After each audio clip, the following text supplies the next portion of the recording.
சங்கீதம் 85ஆம் சங்கீதம் அதனுடைய 12வது வசனத்தை ஒருத்தர் படிங்க. 85:12. கர்த்தர் நன்மையானதை தருவார், கர்த்தர் நன்மையானதை தருவார், நம்முடைய தேசமும் தன் பலனை கொடுக்கும், தேசமும் தன் பலனை கொடுக்கும். கர்த்தர் நன்மையானதை தருவார், நம்முடைய தேசமும் தன் பலனை என்ன செய்யுமா? கொடுக்கும் என்று சொல்லி கர்த்தருடைய வார்த்தை சொல்லுகிறது. Yes, the Lord will give what is good and our land will yield its increase.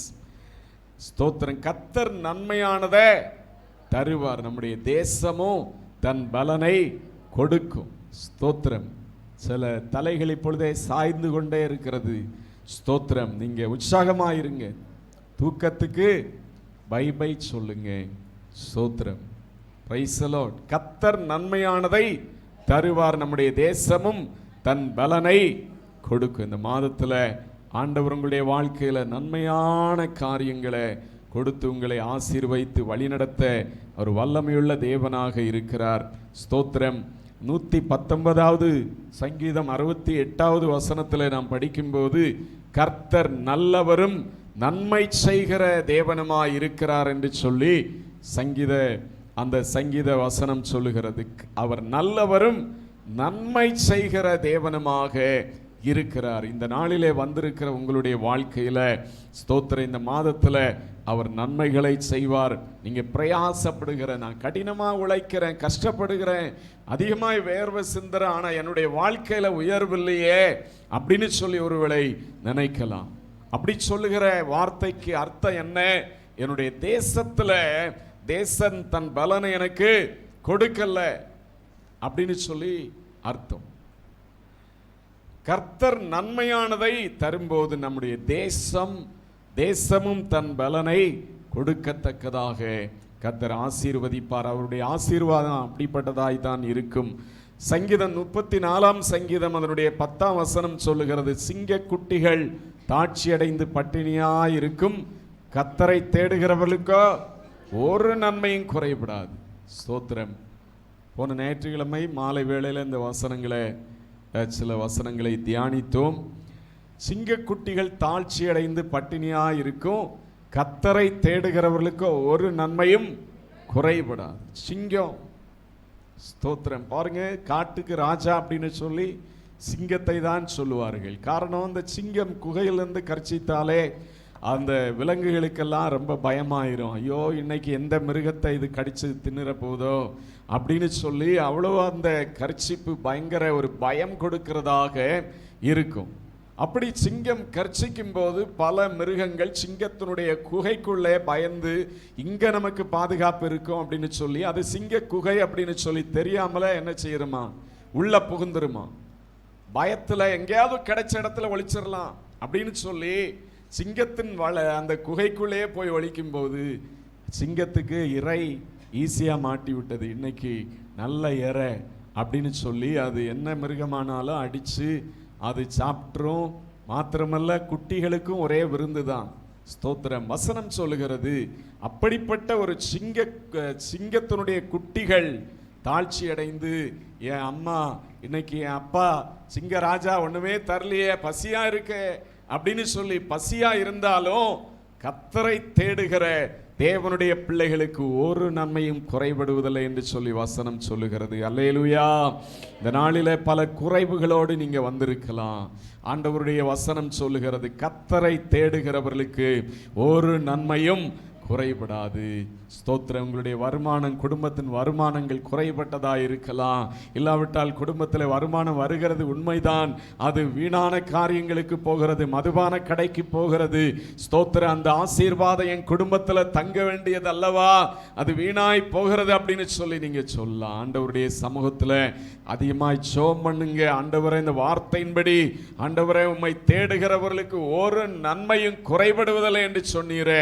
என்னுடைய வீட்டினுடைய வருமானம் மதுபான கடைக்கோ மருத்துவர்களுக்கோ வட்டி கடனுக்கோ இவைகளுக்கு போகாதபடிக்கு என்னை ஆசீர்வதியும் ஆண்டவரே.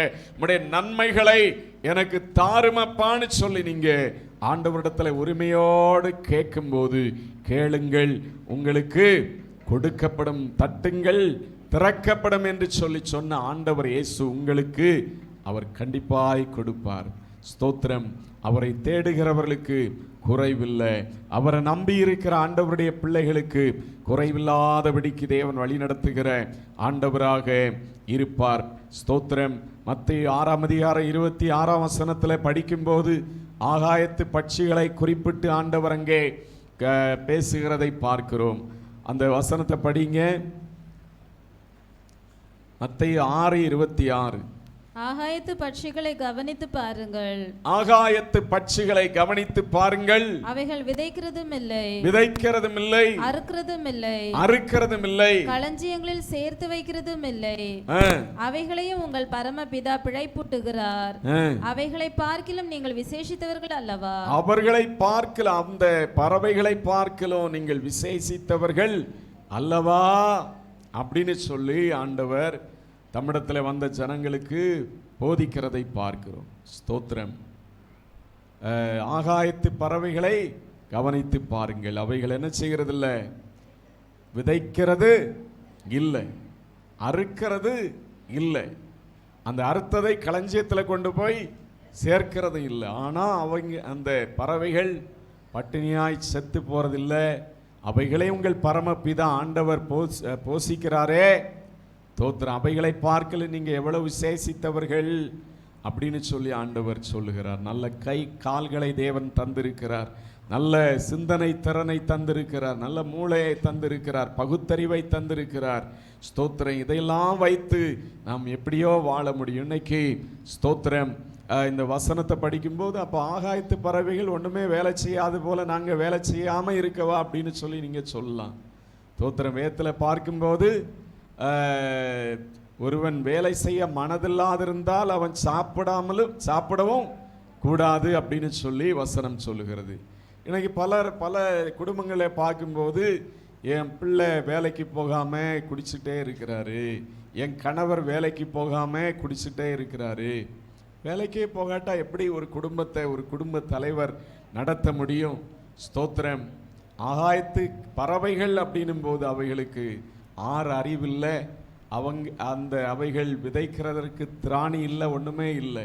ஸ்தோத்திரம். ஆனால் மனிதர்கள் விசேஷித்த வண்ணமாக எல்லாவற்றையும் நிர்வாகம் பண்ண, எல்லாவற்றையும் ஆளுகை செய்ய, எல்லாவற்றையும் உருவாக்க தேவன் அவர்களுக்கு கிருபைகளையும் பலனையும் கொடுத்திருக்கிறார். எனவே நம்முடைய கைகளினால நலமான வேலைகளை செய்ய வேண்டும் என்று சொல்லி கர்த்தருடைய வேத வசனம் சொல்லுகிறது. அப்படி நம்ம பிரயாசப்படும் போது கையின் பிரயாசத்தை சாப்பிடுவாய், உனக்கு பாக்கியமும் நன்மையும் உண்டாயிருக்கும் என்று சொல்லி ஆசீர்வதிக்கிற தேவனாயிருக்கிறார். ஸ்தோத்திரம். கர்த்தர் நன்மையானதை தருகிறவர். இந்த மாதத்தில் உங்கள் பொருளாதார காரியங்களிலே அவர் நன்மைகளை செய்வார். குடும்பத்தின் காரியத்தில் என்ன நன்மைகள் வர வேண்டுமோ அந்த நன்மைகளை கொடுப்பார். உங்களுக்கு தடைப்பட்ட நன்மைகள் இருக்கும். ஆண்டவரே கர்த்தர் நன்மையானதை தருவார் என்று சொல்லி வாக்குத்தத்தம் சொல்லுகிறதே. இந்த தடைப்பட்ட என்னுடைய நன்மை அது வரணும், அதை ஆசீர்வதித்து எனக்கு பெற்றுக்கொள்ள உதவி செய்யுங்க அப்படின்னு சொல்லி ஆண்டவருடைய சமூகத்தில் நம்பிக்கையோடு விசுவாசத்தோடு ஜெபம் பண்ணுங்க. வேத வசனம் சொல்லுகிற நீ விசுவாசித்தால் தேவனுடைய மகிமையை காண்பாய் என்று சொல்லி இயேசு பேசுகிற வார்த்தையை நாம் பார்க்கிறோம். எனவே இந்த மாதத்தில் நீங்கள் ஆண்டவரை நம்பி உங்களுக்கு நன்மைகளை அவர் தருவார் என்கிற விசுவாசத்தோடு ஜெபம் பண்ணுங்க. தடைகள் கண்டிப்பாய் மாறும். உங்களுடைய நன்மைகளை நீங்கள் சுதந்திரித்து கொள்ள முடியாதபடிக்கு தடையான காரியங்கள் அது ஒருவேளை மனிதன் தடை பண்ணி இருக்கலாம், பிசாசு தடை பண்ணி இருக்கலாம். இந்த தடைகளை தேவன் நீக்கியே தீருவார். அல்லேலூயா. ஸ்தோத்திரம். நான் உனக்கு சொன்னதை செய்யும் அளவும் நான் உன்னை கைவிட மாட்டேன் என்று சொன்ன தேவன் உங்களுடைய வாழ்க்கையில அவர் கண்டிப்பாய் சொன்னதை நிறைவேற்றுவார். கர்த்தர் நன்மையானதை தருவார். நம்முடைய தேசமும் தன் பலனை கொடுக்கும். சங்கீதம் 23வது சங்கீதம் அதனுடைய 6வது வசனத்தை படிங்க. என் ஜீவனுள்ள நாளெல்லாம் நன்மையும் கிருபையும் என்னை தொடரும். நான் கர்த்தருடைய வீட்டிலே நீடித்த நாட்களாய் நிலைத்திருப்பேன். கர்த்தருடைய வீட்டிலே நீடித்த நாட்களாய் நிலைத்திருப்பேன். தாவீது என்ன சொல்லுகிறார்? என் ஜீவனுள்ள நாளெல்லாம் நன்மையும் கிருபையும் என்னை தொடரும். நன்மை கிருபை தொடர்ந்தப்புறம் நான் சர்ச்சுக்கெல்லாம் வர எனக்கு டைம் இருக்காது. அப்படியா சொல்லுகிறார் தாவீது? என் ஜீவனுள்ள நாளெல்லாம் நன்மையும் கிருபையும் என்னை தொடரும், நான் கர்த்தருடைய வீட்டிலே நீடித்த நாட்களாய் நிலைத்திருப்பேன் என்று சொல்லுகிறார். தாவீது பெரிய ஒரு பேக்ரவுண்டில் ஒரு அரசனுடைய மகனாய் வரல, ஒரு ஆடு மேய்க்கிற குடும்பத்திலிருந்து ஆடு மேய்ப்பனாய் அவன் வந்தான். ஆனால் தாவீது அரசனாய் மாற்றப்பட்டார் அப்படின்னா அவருடைய வாழ்க்கையில் அந்த அளவுக்கு ஆண்டவருக்கும் அவருக்கும் இடையில நல்ல ஒரு அண்டர்ஸ்டாண்டிங், நல்ல ஒரு ஐக்கியம் தேவனுக்கும் அவருக்கும் இடையில இருந்துச்சு. எப்பொழுதுமே ஆண்டவரை துதித்து கொண்டே இருப்பார். எப்பொழுதும் ஆண்டவரை நம்பி, கஷ்டம் வந்தாலும் என்ன ஆண்டவரை நீங்க ரொம்ப மோசம் ஆண்டவரே அப்படின்னு சொன்னதா வேதத்தில் தாவீதை குறித்து இல்லை. கர்த்தரை நான் எக்காலத்திலும் ஸ்தோத்திரிப்பேன், அவர் துதி எப்பொழுதும் என் நாவில் இருக்கும் என்று சொல்லி ஆண்டவரை மகிமைப்படுத்தி கொண்டே கஷ்டத்திலும் நஷ்டத்திலும் எல்லாவற்றிலும் இருந்த தாவீதை தேவன் அரசனாய் அழகு பார்த்து உயர்த்தினார் என்று சொல்லி பார்க்கிறோம். நம்முடைய வாழ்க்கையிலும் கூட ஆண்டவரை அதிகமாக நம்பணும். கண்டிப்பாய் அவர் என்னை நன்மையினால நிரப்பி ஆசீர்வதிப்பார். என் ஜீவனுள்ள நாளெல்லாம் நன்மையும் கிருபையும் என்னை தொடரும். இந்த கடன் பிரச்சனை நீங்காது, இந்த கஷ்டம் மாறாது, இந்த கணவர் மாற மாட்டார், இதுவே நம்முடைய பேச்சாய் மூச்சாய் நம்முடைய அறிக்கையாய் இருக்கக்கூடாது. தோத்திரம். தாவீதனுடைய அறிக்கை என்ன? என் ஜீவனுள்ள நாளெல்லாம் நன்மையும் கிருபையும் என்னை தொடரும். ஸ்தோத்திரம். பக்கத்தில் இருக்கிறவங்கள பார்த்து சொல்லுங்க, உங்கள் ஜீவனுள்ள நாளெல்லாம் நன்மையும் கிருபையும் உங்களை தொடரும்.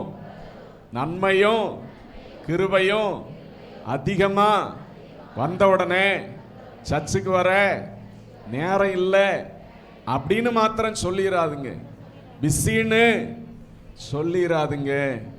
தோத்திரம். ஜீவனுள்ள நாளெல்லாம் நன்மையும் கிருபையும் தொடரும். அறிக்கையிடுங்க. இப்படிப்பட்ட வார்த்தைகளை நம்பி அறிக்கையிடுங்க.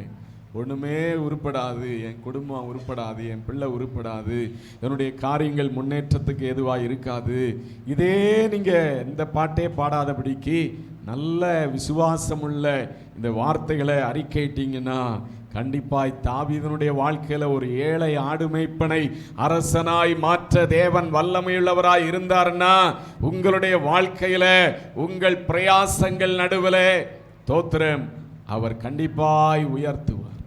தேவன் உங்களோடு கூட இருந்தா ஸ்தோத்திரம். வசனம் சொல்லுகிறது, உன் கையின் பிரயாசத்தை நீ சாப்பிடுவாய். இங்க இருக்கிற அநேகர் ரொம்ப உழைக்கிறீங்க, கஷ்டப்படுறீங்க, ஆனா கஷ்டப்பட்டு கடைசியில கணக்கு பார்த்தா ஒண்ணுமே இல்லை.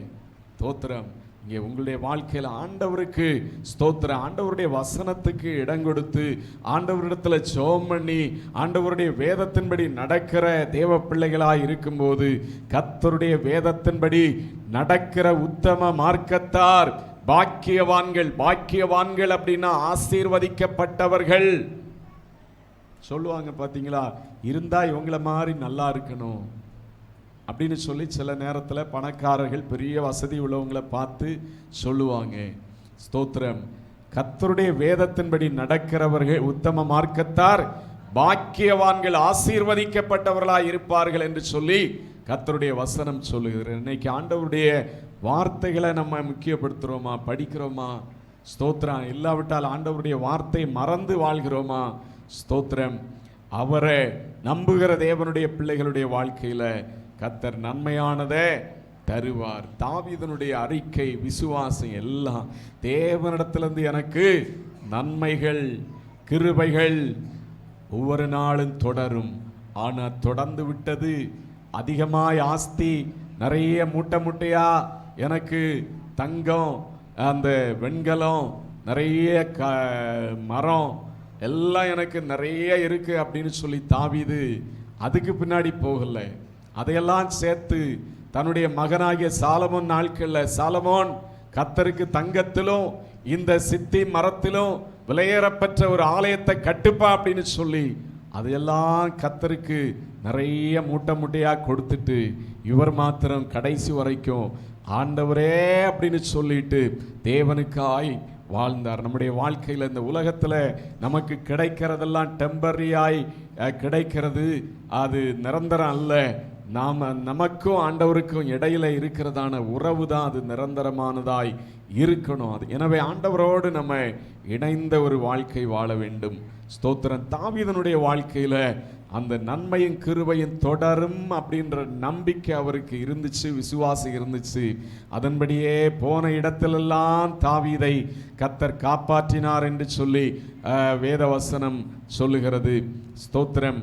எபிரேயர் 10ஆம் அதிகாரம் 25வது வசனத்தை படிங்க.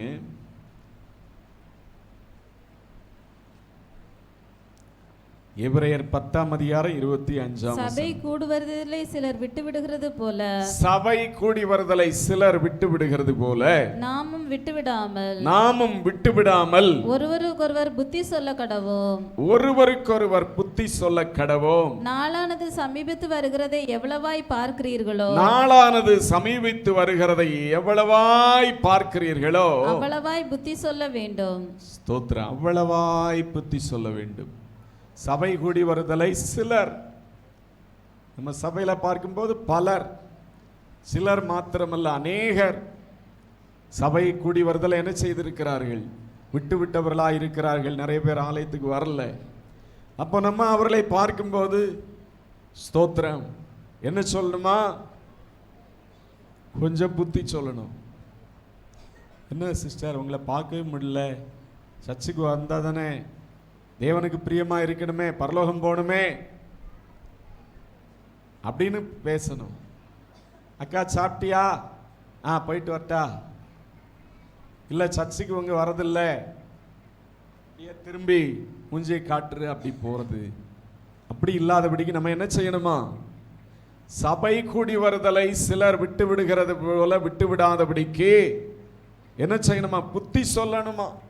நாளானது எவ்வளவு சமீபமாய், நம்மை சுற்றிலும் கொடிய காலங்கள் எவ்வளவு சமீபமாய் ரொம்ப அதிகமாய் இருக்கிறதை நாம் காணும்போது ஸ்தோத்திரம். ஒரு தடவைக்கு 4 தடவை வராத ஆத்துமாவே ஆண்டவருக்கு நேராய் விசாரித்து ஸ்தோத்திரம் நீ ஆண்டவரை ஆராதிக்கணும் அப்படின்றதுல அவர்களை உற்சாகப்படுத்தணும் அப்படின்னு சொல்லி கர்த்தருடைய வார்த்தை சொல்லுகிறது. ஆண்டவரை ஆராதிக்கும் போது சபை கூடுதலை வருதலை விட்டுவிடாதபடிக்கு ஆராதிக்கும் போது அவருடைய வாழ்க்கையில நன்மையும் கிருபையும் தொடரும்படியாய் கர்த்தர் செய்வார். ஸ்தோத்திரம். பாருங்க, இன்னைக்கு நிறைய பேர் ஆண்டவர் ஆராதிக்காதபடிக்கு ஸ்தோத்திரம் பின்மாற்ற கட்டுகளில இயேசு நல்லவர் என்று சொல்ல முடியாதபடிக்கு எப்படி இருக்காங்கன்னா, ஸ்தோத்திரம் இளையகுமாரனை குறித்து வேதம் சொல்லுகிறது, அவன் எல்லா ஆஸ்திகளையும் சேர்த்து கொண்டு தூர தேசத்துக்கு போய் ஸ்தோத்திரம் கொஞ்ச காலம் உலகத்திலே அவன் ஜாலியா இருந்தான். எல்லா ஆஸ்திகளும் செலவழித்த பிற்பாடு அவனுக்கு ஒண்ணுமே கிடைக்கல. பன்றி மேய்க்கிற வேலையை செய்தான். பன்றிகளுக்கு போடப்படுகிற ஆகாரம் கிடைக்கும்னு சொல்லி பார்த்தா அது கூட கிடைக்கல. பன்றி அது தவிட்ட சாப்பிட்டா ஓனர் அடிக்கிறான். அப்பதான் அவனுக்கு நினைவு வருகிறது, ஐயோ அப்பா வீட்டுல பிரியாணி சாப்பாடு இல்லை, என்ன வேணுமானாலும் எனக்கு அப்பா கொடுத்துட்டு இருந்தாரு, ஸ்தோத்திரம் இவ்வளவு ஆசீர்வாதத்தை நான் இழந்துட்டேனே அப்படின்னு சொல்லி அவன் அப்பாவிடத்துல திரும்பி வந்துட்டான். பாருங்க, அது போலதான் இன்னைக்கு நிறைய பேருடைய வாழ்க்கையில ஸ்தோத்திரம் உலகம்தான் நமக்கு குதூகலத்தை கொடுக்கும், உலகம்தான் சந்தோஷத்தை கொடுக்கும் அப்படின்னு சொல்லி தேவனை ஆராதித்த ஜனம் இன்னைக்கு அநேகர் ஆண்டவருடைய அன்பை விட்டு தூரமாய் விலகி நிற்கிறது. அப்படிப்பட்ட ஜனங்களுடைய வாழ்க்கையில அப்பாவுடைய சமூகத்தில் என்னுடைய மகிழ்ச்சி இல்லை, இயேசு அப்பாவுடைய வழிநடத்துதல் இல்லை, இயேசு அப்பாவுடைய பரலோகத்துக்கே தூரமாய் இருக்கிறாங்களே. பன்னியினுடைய தவிடுதான் அவருடைய வாழ்க்கையில சாப்பிடுகிறது போலதான் அவருடைய ஜீபி எண்ணெய்க்கு இருந்து கொண்டிருக்கிறது. ஸ்தோத்திரம். பாருங்க, அப்படிப்பட்ட ஜனங்கள் தேவனிடமாய் திரும்பணும் அப்படின்னு சொல்லி கர்த்தர் விரும்புகிறார். ஏசாயா 58ஆம் அதிகாரத்துல கர்த்தருடைய நாளை குறித்து அதை நாம் எப்படி கனப்படுத்த வேண்டும் என்று சொல்லி அங்கே சொல்லப்பட்டிருக்கிறது. தீர்க்கதரிசியின் மூலமாய் கர்த்தர் எழுதுகிறார். ஏசாயா 58:13-14 படிங்க. என் பரிசுத்த நாளாகிய ஓய்வு நாளிலே என் பரிசுத்த நாளாகிய ஓய்வு நாளிலே உனக்கு இஷ்டமானதை செய்யாதபடி உன் காலை விலக்கி உன்னுடைய காலை விலக்கி உன் வழிகளின்படி நடவாமலும் உன்னுடைய வழிகளின்படி நடவாமலும் உனக்கு இஷ்டமானதை செய்யாமலும் உனக்கு இஷ்டமானதை அந்த நாளிலே ஆராதனை நாள்ல செய்யாதபடிக்கு உன் சொந்த பேச்சை பேசாமலும் இருந்து ஓய்வு நாளை மனமகிழ்ச்சியின் நாள் என்றும் கர்த்தருடைய பரிசுத்த நாள் மகிமையுள்ள நாள் என்றும் சொல்லி அதை மகிமையாக எண்ணுவாயானால் அப்பொழுது கர்த்தரில் மனமகிழ்ச்சியாய் இருப்பாய். பூமியின் உயர்ந்த இடங்களில் உன்னை ஏறி இருக்கும்படி பண்ணி உன் தகப்பனாகிய யாக்கோபுடைய சுதந்திரத்தால் உன்னை போஷிப்பேன். கர்த்தருடைய வாய் இதை சொல்லிற்று. ஆண்டவர் சொல்லுகிறார் என் பரிசுத்த நாளாகிய ஓய்வு நாளில உனக்கு இஷ்டமானதை செய்யாதபடிக்கு. ஆராதனை நாள்ல தான் எனக்கு இந்த வேலை இருக்கு, துணி துவைக்கிற வேலை இருக்கு, வெளியே போக வேண்டிய வேலை இருக்கிறது. ஸ்தோத்திரம்.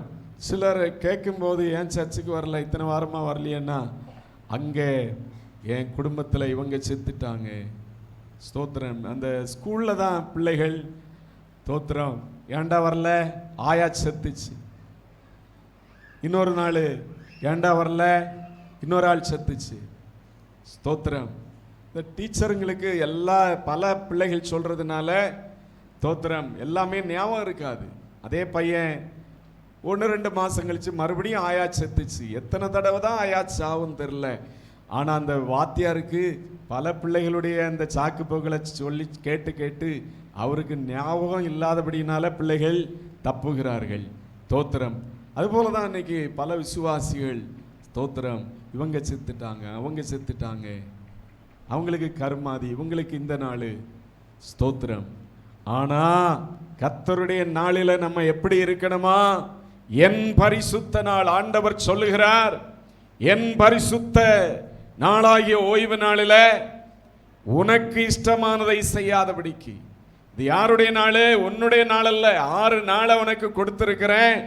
இது என்னுடைய நாள். என்ன நீ கனப்படுத்த வேண்டிய நாள், என்னுடைய சமூகத்தில் நீ வர வேண்டிய நாள். உன்னுடைய சொந்த பேச்ச கூட நீ பேசக்கூடாது அப்படின்னு சொல்லி நான் சொல்ல, வசனம் சொல்லுகிறது. உனக்கு இஷ்டமானதை செய்யாதபடிக்கு. சர்ச்சுக்கு லேட்டா போலாம், இதை செய்துட்டு போலாம், வழியில் இந்த வேலையை முடிச்சுட்டு போலாம். 6 நாளுக்கு ஆண்டவர் கொடுத்திருக்கிறார். இந்த நாளை ஆண்டவருக்கு நம்ம கொடுக்கணுமாம். பாருங்க, உன் காலை விலக்கி உன் வழிகளின்படி நடவாமலும். ஸ்தோத்திரம். உன் வழிகளின்படி நடவாமலும், உன் வழிகளின்படி நடவாமலும். கொஞ்சம் அந்த பையனை பார்த்துட்டு வரலாம், பொண்ணை பார்த்துட்டு வரலாம். ஸ்தோத்திரம். கொஞ்சம் ஒரு 10 மணி 11 மணிக்கு இருட்டில் உட்கார்ந்து பேசிட்டு வரலாம். கோயம்புத்தூர்ல தான் அப்படிதான் பேசி கடைசியில் 3 பேர்கள் சேர்ந்து ஒரு பெண்ணை கற்பழித்து விட்டார்கள். படிக்காத பேதை அல்ல, மாஸ்டர் டிகிரி படிக்கிற ஒரு பெண் 11 மணிக்கு மேலே காதலனோடு சேர்ந்து காரில் இருட்டில் உட்கார்ந்து பேசின போது நேர்ந்த காரியம். ஸ்தோத்திரம். எல்லாருக்கும் ஒரு கட்டுப்பாடு, ஒழுக்கம் கண்டிப்பாக தேவையாக இருக்கிறது. கடைசியில் எல்லாரும் யார் காட்டில் உட்காந்து 11 மணிக்கு போகிறாங்க அப்படின்னு சொல்லி போலீஸ்காரங்க ஒரு நூலை கட்டி அவங்க பின்னாடியே நடக்க முடியுமா?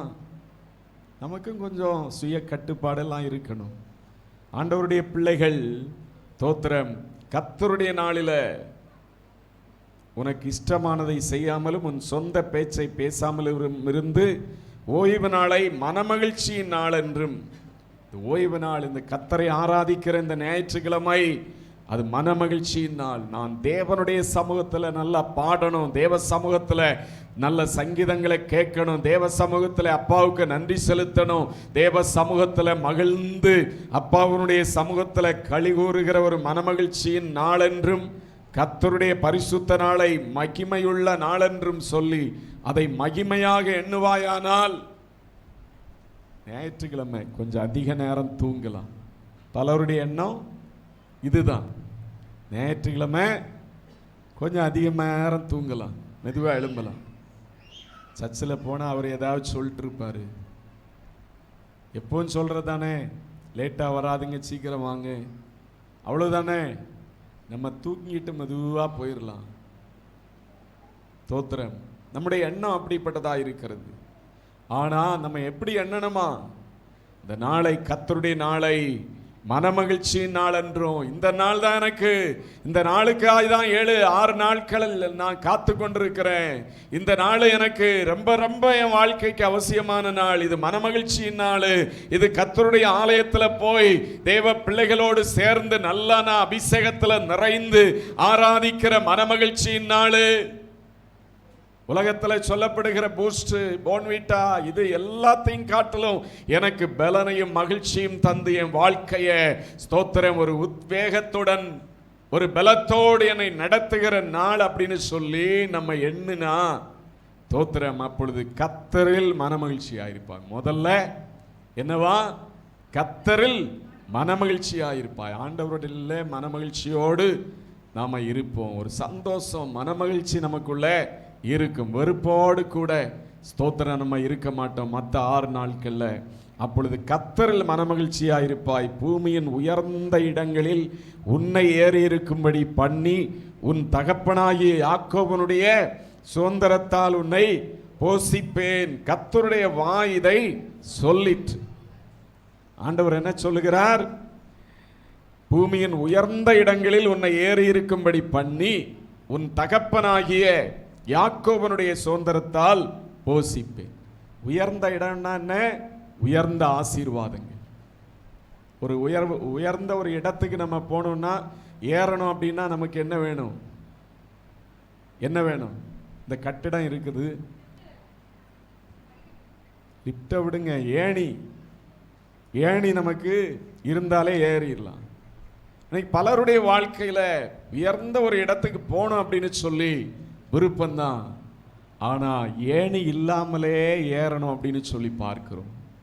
ஏணியாகிய ஆண்டவருடைய துணை இல்லாதபடிக்கே, ஆண்டவர் இல்லாதபடிக்கே நம்ம ஏறணும் அப்படின்னு சொல்லி அப்படியே கையை உயர்த்தி ஏற முடியுமா அப்படின்னு சொல்லி அப்படி இப்படின்னு பிரயாசப்படுறோம். ஆனா நம்முடைய வாழ்க்கையில ஒண்ணுமே ஏற முடியல. காரணம், நம்மை உயர்த்துகிற இயேசு என்கிற ஏணிய நம்ம மதிக்கிறதே இல்லை. அந்த இயேசு எல்லாம் எனக்கு தேவையே இல்லை. அந்த இயேசுவினால தான் நான் உயர்வடையணுமா அப்படின்னு சொல்லி நமக்கு தெரியக்கூட இல்லை. ஸ்தோத்திரம். நம்ம கையை காலை ஆட்டி எப்படியாயிலும் உயர்ந்துடணும், எப்படியாயிலும் மேலே போயிடணும் அப்படின்னு சொல்லி பார்க்கிறோம். ஆனா ஸ்தோத்திரம், ஆண்டவர் சொல்லுகிறார், ஸ்தோத்திரம், மனமகிழ்ச்சி நாளாய் நீ என்னுடைய ஓய்வு நாளை எண்ணி மதிச்சு உன்னுடைய வாழ்க்கையில வாழ்ந்தாய்னா நான் அப்பொழுது என்ன செய்வேன்? பூமியின் உயர்ந்த இடங்களில் உன்னை ஏறி இருக்கும்படி பண்ணி உன் தகப்பனாகிய யாக்கோபனுடைய சுதந்திரத்தால் உன்னை போஷிப்பேன். கர்த்தருடைய வாய் இதை சொல்லிற்று என்று சொல்லி ஆண்டவருடைய வசனம் சொல்லுகிறது. உயர்வடையணும், நான் மேலே போனோம்.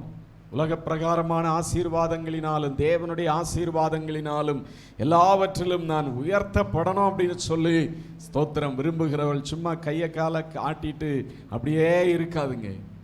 இயேசுவாகிய ஏணியை உங்கள் வாழ்க்கையில் வைத்திருங்க.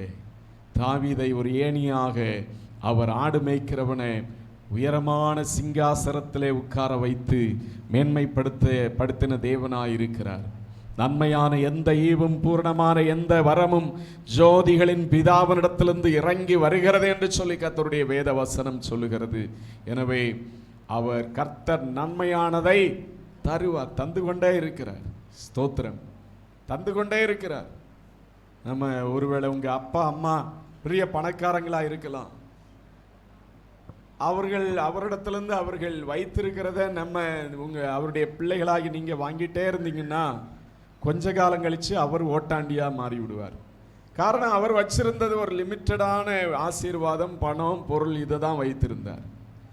ஆனா பரலோக தேவன் அவரிடத்துல இல்லாததே இல்லை. எடுக்க எடுக்க எடுக்க ஸ்தோத்திரம் அவர் கொடுத்து கொண்டே இருக்கிறார். பூமியில் உள்ள எல்லா மக்களுக்கும் எல்லாருக்கும் கொடுத்துட்டே இருக்கிறார்.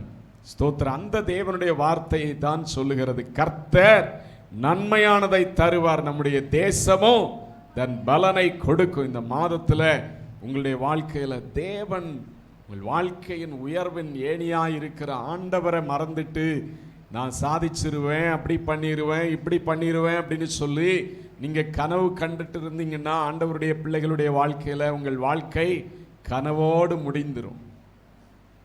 கனவு காணுங்க. அதே நேரத்தில் இயேசு என்னோடு கூட இருக்கிறபடினால நான் உயர்வடைவேன், என்னை பலப்படுத்துகிற கிறிஸ்துவினால எல்லாவற்றையும் செய்ய பலனுண்டு. ஸ்தோத்திரம்.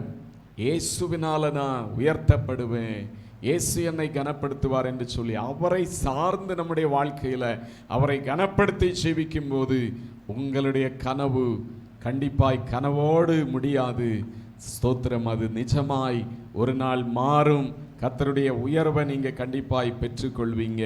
ஸ்தோத்திரம். அவர் ஒவ்வொரு ஜனங்களையும் பார்க்கிற ஆண்டவராய் இருக்கிறார். பாருங்க, ராக்கெட்டை அனுப்புகிற விஞ்ஞானிகள் கோடி கோடியாய் அரசாங்க பணத்தை செலவு பண்ணி என்ன அனுப்புகிறார்கள்?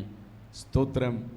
ராக்கெட்டுகளை அனுப்புகிறார்கள். அது பல 1000 மைல்கள் உயரத்தில் அது போகிறது. ஆனால் இங்கே கண்ட்ரோல், அந்த ராக்கெட்டு நம்ம அனுப்பின ராக்கெட்டு எங்கே போகிறது, எத்தனை கிலோமீட்டரில் இருக்கிறது, எவ்வளவு தூரத்தில் இருக்கிறது அப்படின்னு சொல்லி விஞ்ஞானிகள் அதை பார்த்து கொண்டே இருக்கிறார்கள். ஸ்தோத்திரம். சில நேரங்களில் விஞ்ஞானிகளுடைய கண்ட்ரோலை மீறி அது போய்விடுகிறது. ஸ்தோத்திரம். நம்ம இந்தியாவிலும் அப்படி சில ராக்கெட்டுகள் தோல்வியாய் முடிந்திருக்கிறது, பல வெற்றியாய் முடிந்திருக்கிறது.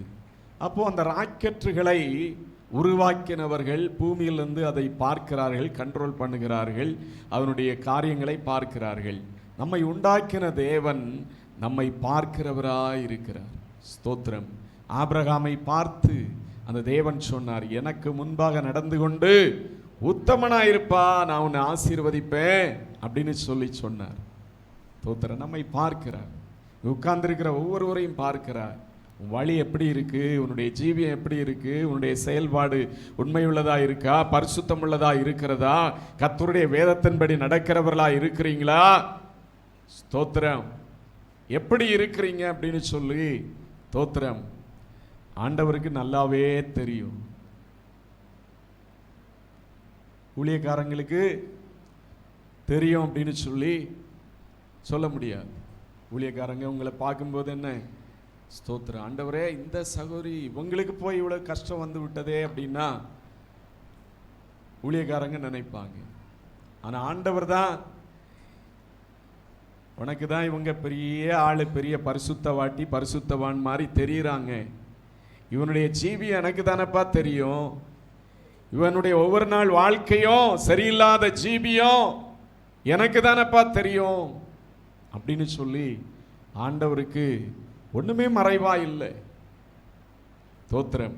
இன்னைக்கு ஆண்டவருடைய நன்மையும் கிருபையும் உங்களை தொடரணுமா? கர்த்தர் நன்மையானதை தருகிற அந்த ஆசீர்வாதத்தை நீங்க பெற்றுக்கொள்ளணுமா? ஆண்டவருக்கு முன்பாக உண்மையாய் காணப்படுங்க. கர்த்தர் உங்களை ஆசீர்வதிப்பார். சங்கீதம் 103வது சங்கீதம் 5வது வசனத்தை படிங்க. நன்மையினால் உன் வாயை திருப்தியாக்குகிறார், நன்மையினால் உன் வாயை திருப்தியாக்குகிறார். கழுகுக்கு சமானமாய் உன் வயது திரும்ப வால வயது போலாகிறது, வயது திரும்ப வால வயது போலாகிறது. ஸ்தோத்திரம். நன்மையினாலே அவர் வாயை என்ன செய்கிறாராம்? திருப்தியாக்குகிறார். ஆண்டவர் கொடுக்கிற நன்மை அது திருப்தியாய் இருக்கும் அப்படின்னு சொல்லி வசனம் சொல்லுகிறது. நன்மையினால் உன் வாயை திருப்தியாக்குகிறார், கழுகுக்கு சமானமாய் உன் வயது திரும்ப வால வயது போலாகும் என்று சொல்லி கர்த்தருடைய வசனம் சொல்லுகிறது. ஸ்தோத்திரம். தேவ பிள்ளைகளாகிய நம்முடைய வாழ்க்கையில தேவன் கொடுக்கிற நன்மைகள், தேவனுடைய அவர் கொடுக்கிற ஆசீர்வாதத்தின் நன்மைகள் நமக்கு அது திருப்தியை கொடுக்கும். கர்த்தருடைய ஆசீர்வாதமே ஐஸ்வர்யத்தை தரும், அதனோடு அவர் வேதனையை கொடுக்கார், வேதனையை கூட்டார் என்று சொல்லி வசனம் சொல்லுகிறது. அப்போ ஆண்டவருடைய ஆசீர்வாதம், அவர் நமக்கு தருகிற ஆசீர்வாதம் அது ஐஸ்வர்யத்தை கொடுக்கிறதா இருக்கும், மேன்மையை கொடுக்கிறதா இருக்கும். அதை வாஞ்சையோடு ஆண்டவருடைய பிள்ளைகள் அவரிடத்திலிருந்து பெற்றுக்கொள்ளணும். ஸ்தோத்திரம். மத்தேயு 14ஆம் அதிகாரம் 13-14 வசனங்களிலே அங்கே நாம் படிக்கும்போது இயேசுவினிடத்தில் ஒரு கூட்ட ஜனங்கள் வாஞ்சையோடு வந்தார்கள் அப்படின்னு சொல்லி வசனத்தில் படிக்கிறோம். மத்தேயு 14ஆம் அதிகாரம் 13, 14 படிங்க. இயேசு அதை கேட்டு அவ்விடம் விட்டு படவில் ஏறி வனாந்திரமான ஒரு இடத்துக்கு தனியே போனார். ஜனங்கள் அதை கேள்விப்பட்டு பட்டணங்களிலிருந்து கால்நடையாய் அவரிடத்துக்கு போனார்கள். பல பட்டணங்களிலிருந்தும் கால்நடையா இயேசுவினிடத்தில் போனார்கள். இயேசு வந்து திரளான ஜனங்களை கண்டு அவர்கள் மேல் மனதுருகி அவர்களில் வியாதியஸ்தர்களாய் இருந்தவர்களை சொஸ்தமாக்கினார். பாருங்க, இயேசு வனாந்தரமான ஒரு இடத்துக்கு போனார், ஒரு சிட்டிக்கு போனார். ஜனங்கள் எல்லாம் பஸ் பிடித்து இல்லாவிட்டால் அன்றைக்கு இருந்த டிரான்ஸ்போர்ட்டேஷன் மூலமாய் வந்தார்கள் அப்படின்னு சொல்லப்படவில்லை. இவர் ஒரு காட்டு பகுதிக்கு போனார். ஆனால் ஜனங்கள் இயேசு இந்த இடத்துல வனாந்தரத்தில் இந்த பகுதியில் இருக்கிறார் அப்படின்னு சொல்லி கேள்விப்பட்டு சிட்டியிலிருந்தெல்லாம் நிறைய சிட்டி கிராமங்கள்லேருந்து இயேசுவினிடத்தில் வந்து கூடி விட்டார்கள். இயேசு ஜனங்களை பார்த்தபோது அவர்கள் மேல் மனதுருகினார், அவருடைய வியாதிகளை குணமாக்கினார், அவர்களுக்கு என்னென்ன விடுதலை தேவையோ எல்லா விடுதலையும் கொடுத்தார்.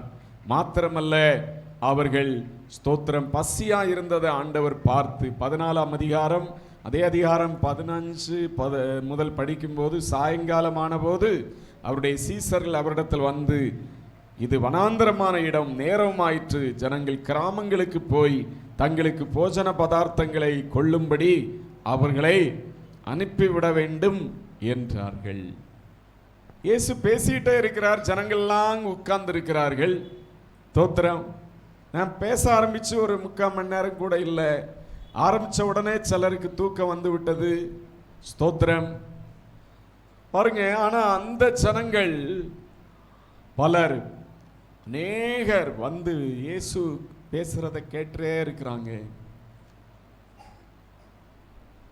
சீசர்கள் வருகிறார்கள் இயேசுவினிடத்துல வந்து, ஆண்டவரே, தம்பி என்ன பேசுறீங்க? தோத்திரம், ஆண்டவரே, இது டைமரு என்னாச்சுன்னு உங்களுக்கு தெரியுமா? இவ்வளவு இருட்ட போகுது, இதுக்கு மேலே இந்த ஜனங்களை உட்கார வச்சு பேசிட்டு இருக்கீங்க, சீக்கிரம் இவங்களை அனுப்பி விட்டாதான் இவங்க ஊருக்கு போய் ஏதாவது சாப்பிடுவாங்க அப்படின்னு சொல்லுகிறார்கள். ஸ்தோத்திரம். இயேசு உடனே என்ன சொல்லுகிறார்? இயேசு அவர்களை நோக்கி, அவர்கள் போக வேண்டியதில்லை, நீங்களே அவர்களுக்கு போஜனம் கொடுங்கள் என்றார். அதற்கு அவர்கள், இங்கே எங்களிடத்தில் 5 அப்பமும் 2 மீன்களுமே அல்லாமல் வேறொன்றும் இல்லை என்றார்கள். ஸ்தோத்திரம். சீசருடைய எண்ணம் எல்லாரையும் அனுப்பிவிடணும். ஆனால் இயேசுவனுடைய எண்ணம், இந்த ஜனங்கள் இப்படியே ஒரு சில நாட்களாகவே என் வாயிலிருந்து பிறக்கிற இந்த போதனைகளை கேட்டுக்கொண்டு அப்படியே அமைதியாக இருக்கிறாங்க. ஆனால் இவங்களை இப்படியே அனுப்பிவிட்டா வழியில் சோர்ந்து போவாங்க, பசியில் வாடுவாங்க. எனவே நீங்களே இவர்களுக்கு போஜனம் கொடுங்கள் அப்படின்னு சொல்லும்போது, ஸ்தோத்திரம், அவர்கள் சொல்லுகிறார்கள், எங்களிடத்தில் 5 அப்பம் 2 மீன்களுமே அல்லாமல் வேறொன்றும் இல்லை என்று சொன்னார்கள். இயேசு அந்த 5 அப்பங்களையும் 2 மீன்களையும் கொண்டு வர சொல்லி அவைகளை ஆசீர்வைத்து பெருகச் செய்து 5000 பேர்கள், புருஷர்கள் மற்றும் ஸ்திரீகள், பிள்ளைகள், திரளான பேர்கள் சாப்பிடும்படியாக அவர்களுக்கு நன்மைகளை திருப்தியாய் கொடுத்தார். அவர்கள் ஒருவரும், ஸ்தோத்திரம், திருப்தி இல்லாம போகல, எல்லாரும் திருப்தியாய் சாப்பிடும்படியாக கர்த்தர் உதவி செய்தார். மீதியான துணிக்கைகளை 12 கூடை நிறைய எடுத்தார்கள் என்று சொல்லி கர்த்தருடைய வசனம் சொல்லுகிறது. இப்போ ஆண்டவர் அந்த ஜனங்களுக்கு இந்த நன்மையை செய்ய காரணம் என்ன அப்படின்னு சொல்லி நாம் பார்க்கும்போது, அந்த அளவுக்கு ஆண்டவரிடத்துல, இயேசுவனிடத்துல போகணும், அவருடைய வார்த்தையை கேட்கணும், அவருடைய பாதத்தில் அமர்ந்திருக்கணும். நம்முடைய வாழ்க்கையில் ஒரு நிம்மதி இயேசுவனுடைய வார்த்தைகளில் தான் இருக்கிறது. நம்முடைய வாழ்க்கையில் இன்னைக்கு இயேசுவனிடத்துல போய் ஒரு விடுதலை பெற்றுக்கொள்ளணும். அப்படி ஒரு அளவில்லாத ஒரு தாகம், ஒரு எண்ணம் அவர்கள் இயேசுகிட்ட போகணும் அப்படின்னு சொல்லி அந்த எண்ணத்தோடு ஒரு தாகத்தோடு வந்திருந்தபடினால இயேசு அவர்களை வெறுமையாய் அனுப்பிவிடவே இல்லை. அவர்கள் திருப்தியாகிற அளவுக்கு உணவு கொடுத்து, நன்மைகளை கொடுத்து, எல்லா நன்மைகளையும் கொடுத்தார். சரீர பிரகாரமாய் சாப்பாடு கொடுத்தார், அவருடைய சரீரத்தில் வியாதிகளை நீக்கி போட்டார், எல்லாவற்றிலும் அவர்களுக்கு விடுதலை. அவருடைய சரீரத்துக்கும் விடுதலை, நோயிலிருந்து விடுதலை, அவருடைய ஆத்துமாவிலும் ஒரு பலன். இயேசுவனுடைய வார்த்தையை அவ்வளோ நேரம் கேட்டாங்க அப்படின்னா அவர்கள் கண்டிப்பா சோர்ந்தா போயிருப்பாங்க. ஒரு நம்பிக்கையோடு வார்த்தையினால திருப்தியாக்கப்பட்ட, வார்த்தை என்கிற நன்மையினால திருப்தியாக்கப்பட்டவர்களாய், தைரியவான்களாய் அவர்கள் எல்லாரும் போயிருப்பாங்க. ஸ்தோத்திரம். தேவனுடைய பிள்ளைகளாய் உங்களுடைய வாழ்க்கையில ஒரு நன்மைகளை திருப்தியாய் கொடுக்கிற தேவன். நமக்கும் கொஞ்சம் வாஞ்சை இருக்கணும். ஆண்டவருடைய சமூகத்தில் போகணும், தேவனை ஆராதிக்கணும், தேவனுடைய வார்த்தை தான் எனக்கு முக்கியம். ஸ்தோத்திரன். தாவீது சொன்னது போல கர்த்தருடைய வசனம் அது தேனிலும் தெளிதேனிலும் மதுரமுள்ளதா எனக்கு இருக்கிறது என்று சொல்லி சொன்னது போல நம்முடைய வாழ்க்கையில தேவனுக்கு அடுத்த காரியங்களில், அவருடைய வசனத்துக்கு அடுத்த காரியங்களில் வாஞ்சையுடையவர்களாக இருக்கும்போது கண்டிப்பாய் உங்களுடைய வாழ்க்கையும் அவர் திருப்தியான நன்மைகளை கொடுத்து வழி நடத்துவார். இந்த வேளையில் ஸ்தோத்திரம், நிறைய காரியங்கள் நமக்கு இருந்தாலும் ஸ்தோத்திரம், இந்த வசனங்களை நினைவுகூர்ந்து நாம் செபிக்க போகிறோம். கர்த்தர் நன்மையும் கிருபையும் தொடரச் செய்கிற தேவன். ஹல்லேலூயா. கர்த்தர் நன்மையானதை தருவார். நம்முடைய தேசமும் தன் பலனை கொடுக்கும். அவர் நன்மைகளை, ஆசீர்வாதங்களை நம்முடைய வாழ்க்கையில தொடரச் செய்ய நாமும் இயேசுவினுடைய வழிகளில், தேவனுடைய வார்த்தைகளின் வழியில கொஞ்சம் அதிகமாய் வாஞ்சை உள்ளவர்களாய், தேவனை உண்மையாய் பின்பற்றுகிறவர்களாய், ஸ்தோத்திர அந்த வனாந்தரத்தில் இயேசு இருந்தாலும் அங்கே ஓடி போய் ஸ்தோத்திர இயேசுனுடைய வார்த்தையை கேட்கணுமே அப்படின்னு சொல்லி தாகத்தோடு போன போது அவருடைய சரீர பிரகாரமான அந்த பசியும் தீரத்தக்கதாய் திருப்தியாய் சாப்பிட கொடுத்தார். ஹல்லேலூயா. அவருடைய வியாதிகள் எல்லாம் மாறிற்று. இன்னைக்கு இயேசுவை தேடும்போது ஹல்லேலூயா உங்களுடைய வாழ்க்கையில ஹல்லேலூயா நன்மைகளை தொடரச் செய்வார். ஹல்லேலூயா. தாவீதினுடைய அறிக்கை, தேவன் நன்மையும் கிருபையும் தொடரச் செய்வார். என்னுடைய வாழ்க்கையில ஸ்தோத்திரம், என்னை உயர்த்துகிற ஒரு மனிதனை நான் நம்பி இருக்கவில்லை. என்னுடைய ஜீவிய காலமெல்லாம், ஜீவனுள்ள நாளெல்லாம் தேவனுடைய நன்மையும் கிருபையும் என்னை தொடரும். தாவீதினுடைய நம்பிக்கையாயிருந்தது. ஹல்லேலூயா. கர்த்தருடைய நாளை, அது ஆராதனை நாளை நாம் அசட்டை பண்ணுகிறவர்களாய் அல்ல, அது மனமகிழ்ச்சியின் நாள். அது என்னுடைய தேவனை ஆசீர்வதித்து உயர்த்தத்தக்கதாய் அவருடைய பாதத்தில் கிட்டி சேருகிற நாள் என்று சொல்லி நம்முடைய வாழ்க்கையில் நாம் இன்னைக்கு ஆண்டவருக்கு ஒப்பு கொடுப்போம். எல்லாரும் இந்த வேளையில் ஸ்தோத்திரம் எழும்பி நின்று ஆண்டவருடைய சமூகத்தில், கர்த்தாவே, ஆண்டவரே ஸ்தோத்திரம் அப்பா, ஹல்லேலூயா. கர்த்தர் நன்மையானதை தருகிறீர். உம்முடைய நன்மைகளை பெற்றுக்கொள்ளுகிற அளவில் எங்கள் வாழ்க்கை இருக்கணும்ப்பா. ஹல்லேலூயா. ஸ்தோத்திரம். ஹல்லேலூயா.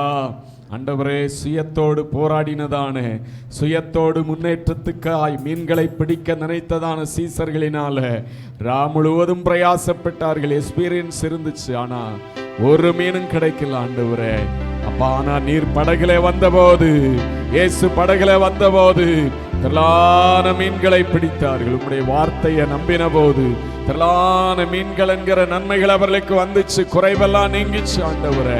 இன்னைக்கு பல நேரங்களில் எங்கள் வாழ்க்கையை உயர்த்துகிற ஏணி ஆகிய உம்மை நாங்கள் மறந்து விடுகிறோம். ஹல்லேலூயா.